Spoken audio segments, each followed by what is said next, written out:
These multi-tiered wooden buildings, with their distinct sloping roofs and heavy timber frames, are the architectural signatures of a traditional Kerala Hindu temple. In the mainstream model, the entire structure is designed to house a consecrated idol at its center, a physical representation of the divine, typically maintained through agamic and Vedic rituals associated with a Brahmin priesthood. But step through the doors of certain temples belonging to the Thiyyar community in North Kerala, and that expectation of a central figure disappears. The sanctum is entirely empty. In many of these sites, idol worship is not just absent, it is explicitly prohibited.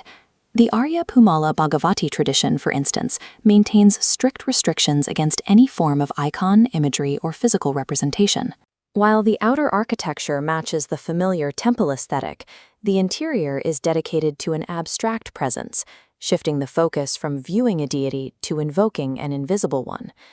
Understanding this tradition requires looking past the well-known temple models to find a religious history built on a completely different set of values. The roots of this practice are found in the older warrior ancestor culture of Malabar, before these communities moved towards today's coastal settlement patterns. Their religious foundation was not built on a distant pantheon, but on the memory of martyred human heroes and deceased family elders. The earliest archaeological link to this tradition appears on a hero stone found in Pulankombai, Tamil Nadu. The stone commemorates Thiyyar Andavan, a warrior who died during a cattle raid, marking a memorial tradition for a specific person rather than a generic deity. This focus on the human past transformed historical figures into spiritual guardians. Male ancestors were elevated to the status of guru or mutapan, while matrilineal lines worshipped feminine ancestors as different forms of amma. The Thiyyar pantheon is an extension of the family tree, flesh and blood ancestors who became sacred through their actions and their sacrifice. Without a physical sculpture to focus on, the rituals use a specific set of symbolic objects to represent the ancestral presence. Sacred space is marked by the light of brass lamps and the reflective surfaces of mirrors. In many shrines, the spirit of the warrior is represented by swords and shields, ritual tools connecting the living to their martial history. Because this form of worship operated independently of the Brahmanical temple hierarchy, the community was able to maintain its own autonomous social and legal structures. This independence was reflected in a rigid societal organization, beginning with 8 major matrilineal clans, or ilams. These clans branched into 32 Kiryam and 64 Thara, creating a decentralized web of local authority.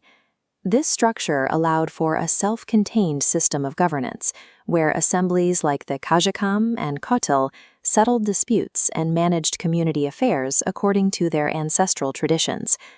As the Thiyyar community grew into one of large populations in Malabar, their distinct traditions began to interact more frequently with mainstream coastal culture. By the 20th century, the community was shaped by social mobility and the influence of reform movements. Sri Narayana Guru and other reformers led many to gradually adopt the more standardized practices of idol worship found in mainstream temples. In many locations, idols were eventually installed in the previously empty sanctums, bringing these local shrines into alignment with broader Hindu traditions. However, the older, idol-less structure survived in specific regions, preserving the original philosophy of the ancestor-centered shrine. These surviving sites serve as evidence of a diverse religious landscape in Kerala, a history where the presence of the ancestor is prioritized over the sculpture of the stone.